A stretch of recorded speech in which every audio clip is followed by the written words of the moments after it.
మనందరి ప్రియతమ నాయకులు శ్రీ నారా లోకేష్ బాబు గారికి ఈ కార్యక్రమానికి శివరాత్రి పండగ సందర్భమైన ఇన్ని వేలాది మందిగా తరలి వచ్చిన తెలుగుదేశం పార్టీ జనసేన పార్టీ కుటుంబ సభ్యులందరికీ పేరు పేరున నా హృదయపూర్వక నమస్కారాలు తెలియజేస్తున్నాను.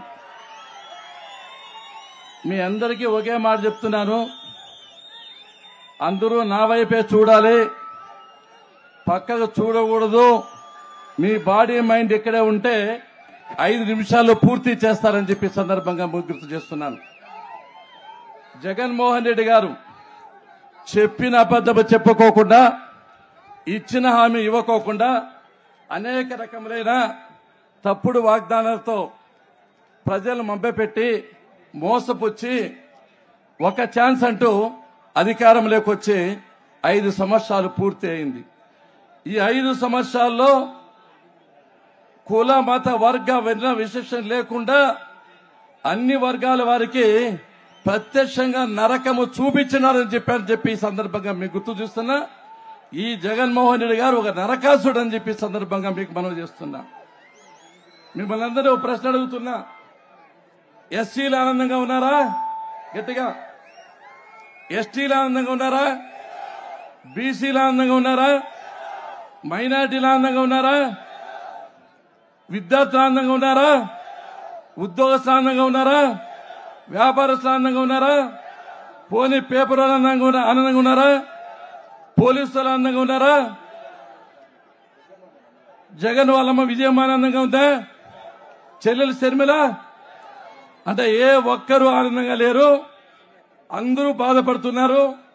అంటే ఈయన పెద్ద శాడిస్టు, ప్రపంచంలో ఉండే శాడిస్టులందరినీ కలిపితే వాళ్ళు చైర్మన్ గా ఈ జగన్మోహన్ రెడ్డి చేయొచ్చు అని చెప్పి సందర్భంగా మీకు గుర్తు చేస్తున్నా. అదేవిధంగా అధికారంలోకి వచ్చిన తర్వాత ఈ రాష్ట్రంలో బీసీల మీద, ఎస్సీల మీద, ఎస్టీల మీద, నాయకుల మీద వేలాది అక్రమ కేసులు పెట్టారు.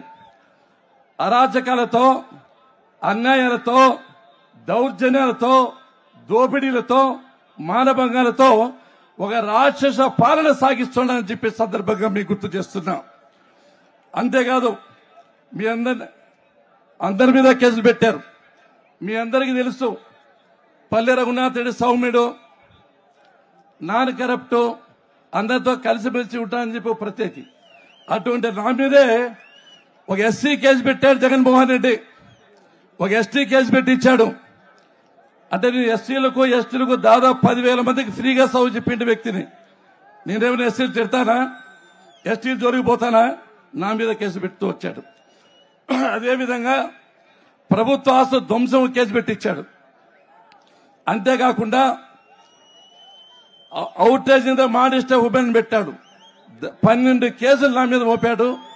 ఈ నియోజకవర్గంలో 92 కేసులు పెట్టించాడు. ఈ కేసులన్నింటినీ కూడా నేనే బెయిల్ ఇప్పించి పోలీస్ స్టేషన్ తిరిగి కార్యకర్తను కాపాడానని చెప్పి సందర్భంగా మీకు గుర్తు చేస్తున్నా.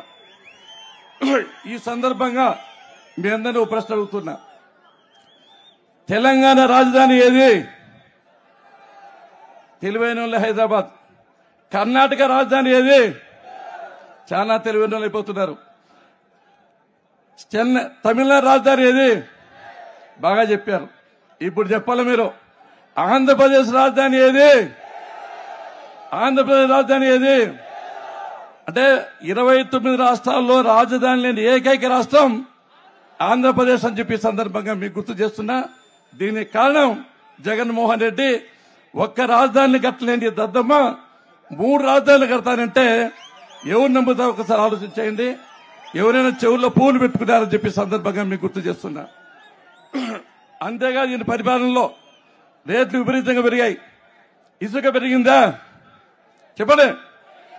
స్టీల్ పెరిగిందా? సిమెంట్ పెరిగిందా? పెట్రోల్ పెరిగిందా? డీజిల్ పెరిగిందా? విద్యుత్ ఛార్జీలు, ఆర్టీ ఛార్జీలు, కాయగూరలు, నిత్యావసర వస్తువులు. ఒక్కసారి గెలిపిస్తే నేను రేటు పెంచాడే, ఇంకోసారి అవకాశం ఇద్దామా? ఇంకోసారి అవకాశం ఇస్తే మన కొంబలు ముంచుతాడని చెప్పి సందర్భంగా మీకు గుర్తు చేస్తున్నా. ఇక్కడ ఒక విషయం గుర్తుపెట్టుకోవాలి. అభయహస్తం మహిళలది 1700 కోట్లు మాయం చేశాడు. సర్పంచులకు నిధులు ఇచ్చాడు 8,000 కోట్లు. ఈ 8,000 కోట్లు రాత్రి మాయం చేశాడు. ఉద్యోగస్తుల పిఎఫ్ నిధి ఉంది 12,000 కోట్లు, దాన్ని మొత్తం మాయం చేశాడు. ఈయన దొంగనల, గజ దొంగనల, గరాన దొంగనల, ఒక్కసారి మీరే చెప్పాలని సందర్భం గుర్తు చేస్తున్నా.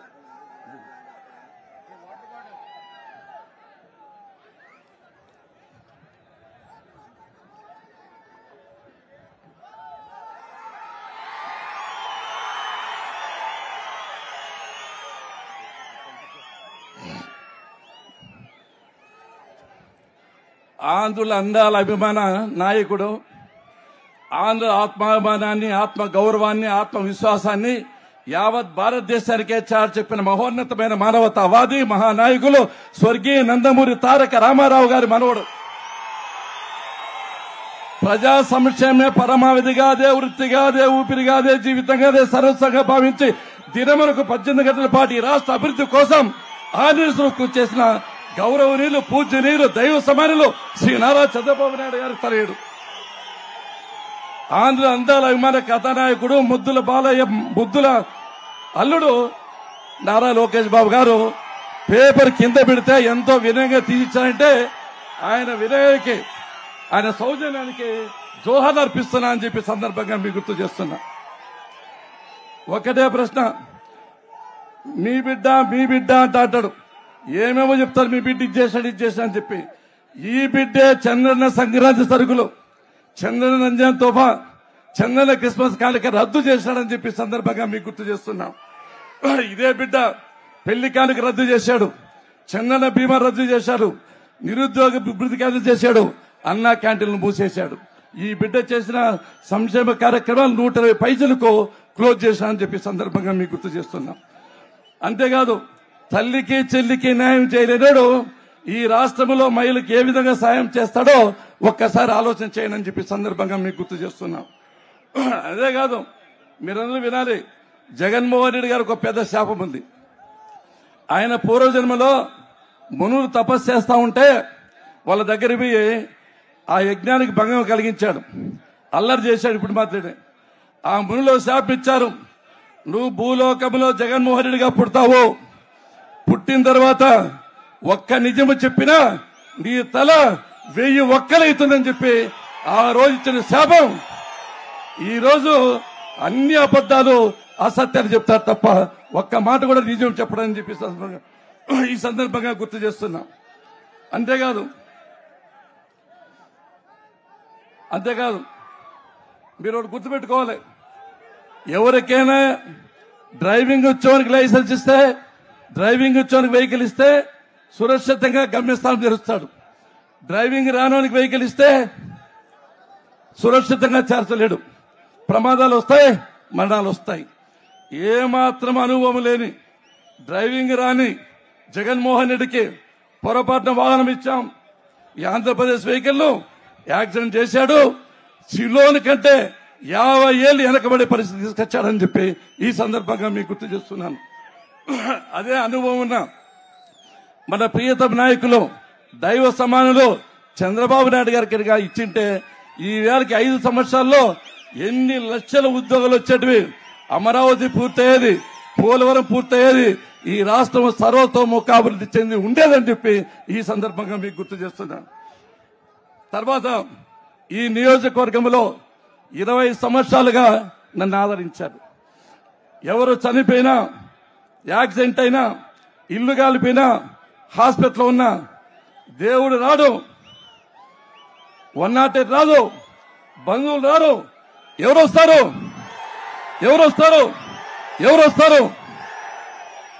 ఆ విధంగా రాత్రి మూడు కష్టపడి పనిచేసా, 15,000 చావులు చూసా, ప్రతి ఒక్క ఇంటికి వచ్చి పలకరించిన. నేను చూడని ఇల్లు లేదు, తట్టని తలుపు లేదు, మాట్లాడిన మనిషి లేదని చెప్పి సందర్భం గుర్తు చేస్తున్నా. మీరు చూపించిన ఈ అభిమానాన్ని ఎన్ని జన్మలెత్తినా మర్చిపోలేదని చెప్పి సందర్భం గుర్తు చేస్తూ ఈ సందర్భంగా దైవ సమాన చంద్రబాబు నాయుడు గారికి, మీకు 3 సార్లు ఎమ్మెల్యే, ఒకసారి ఎమ్మెల్సీ, విప్పు చీఫ్ ఇచ్చి మధ్యప్రదేశ్ గౌరవించేందుకు జీవితాంతం మీకు రుణపడి ఉంటానని చెప్పి సందర్భంగా మీకు గుర్తు చేస్తున్నా. అనంతపురం జిల్లాకు 2 ప్రధానమైన వరాలు ఇచ్చాడు. ఒకటి కియా, ఇది ప్రపంచంలోనే అత్యున్నతమైన సంస్థ. 30,000 కోట్ల పెట్టుబడి, వేలాది మందికి ఉద్యోగాలు. దీనికి కారణం చంద్రబాబు నాయుడు గారు అని చెప్పి సందర్భంగా మీకు గుర్తు చేస్తున్నా. అదే సమయంలో హంద్రీ నివా ఎన్టీ రామారావు గారు ప్రారంభిస్తే, శంకుస్థాపన చేస్తే చంద్రబాబు నాయుడు గారు పూర్తి చేశారు. ఈ రోజు నీ చెరువులన్నీ పూర్తిగా నిండుతున్నాయంటే దానికి కారణం చంద్రబాబు నాయుడు గారు అని చెప్పి ఈ సందర్భంగా మీకు గుర్తు చేస్తున్నా.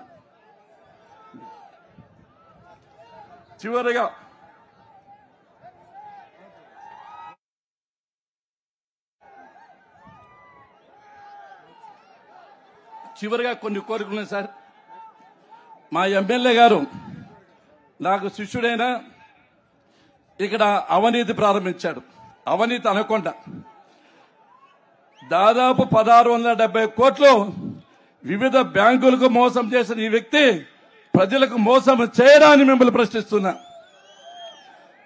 అదేవిధంగా ఎవరైనా పుట్టపత్తుల విష సంస్కృతి లేదు, బిల్డర్ల దగ్గర 100 కోట్ల రూపాయలు వసూలు చేసి బిల్డర్ల యొక్క రక్తాన్ని జలగమాది పీల్చి పిప్పి చేశారని చెప్పి సందర్భంగా గుర్తు చేస్తున్నా. ఎక్కడ చూసిన లేఅవుట్ లో 30% ఇవ్వాలి, బిల్డింగ్ లో స్టేజ్ కు 10 లక్షలు ఇవ్వాలి. ఈ విధంగా ఎంతో ప్రశాంతంగా ఉండే ఈ పుట్టపర్తిని ప్రశాంత వాతావరణం కాకుండా మాఫియా సంస్కృతి తీసుకొచ్చాడు. కాబట్టి వాళ్ళకి తగిన బుద్ధి చెప్పాలని చెప్పి మీ అందరినీ మనస్ఫూర్తిగా కోరుకుంటున్నాను. చివరిగా సార్, చంద్రబాబు నాయుడు సార్ అధికారంలో ఉన్నప్పుడు ఈ నియోజకవర్గంలో 193 చెరువులు నింపుతామని డిపిఆర్ తయారు చేశాం, టెండర్స్ పిలిచాం. సార్ హామీ ఇచ్చాడు. వాళ్ళ అధికారంలోకి వచ్చిన తర్వాత ఈ పొద్దు నింపుతాం అని చెప్పారు, కానీ నింపలేకపోతున్నారు. మరి అధికారంలోకి వచ్చిన తర్వాత మొట్టమొదటి కార్యక్రమం ఈ 193 చెరువులు నింపాలని చెప్పి ఈ సందర్భంగా మీకు గుర్తు చేస్తున్నాం. ఈ మీరు చెరువు చూశారు, పోయితే అడిగారు చెరువు యొక్క ప్రాశస్త్యం గురించి. ఆ చెరువు కింద ముంపులు వచ్చాయి.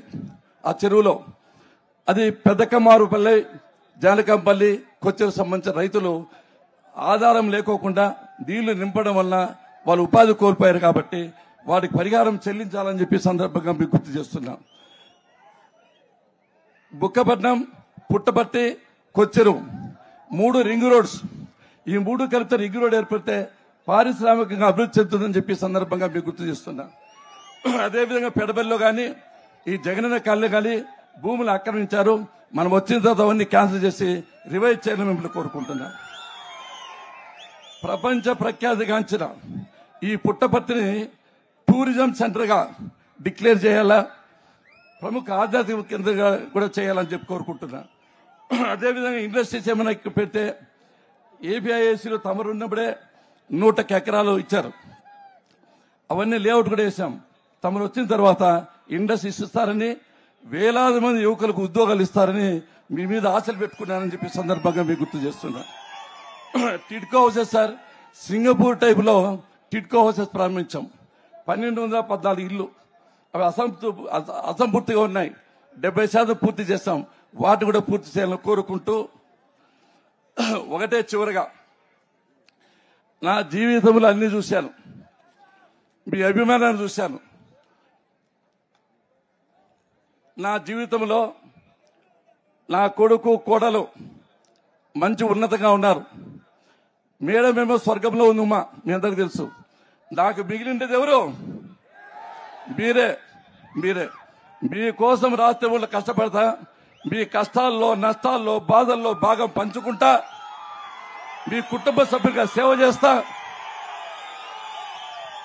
నా మీద నమ్మకం ఉండి ఇన్నాళ్ళు నన్ను ఒక తండ్రిలాగా, ఒక విధంగా చెప్పారు, దేవునిగా గౌరవించినందుకు మీ అందరికీ ఎన్ని జన్మత్వ రుణం తీసుకోవాలని చెప్పి ప్రతి ఒక్కరికి మనస్ఫూర్తిగా ధన్యవాదాలు తెలియజేస్తున్నా.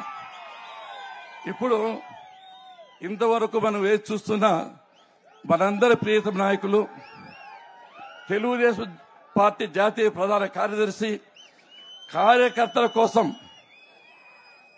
తన తుది రక్తం చిదినంత వరకు పోరాడగలిగే శక్తి సామర్థ్యాలు, ఇప్పుడు సంచలనంగా మారి వైఎస్ఆర్సీపీ గుండెల్లో రైళ్లు పరిగెత్తిస్తున్న మన యువ కిరీటం నారా లోకేష్ బాబు గారిని మాట్లాడాల్సి కోరుతున్నాను.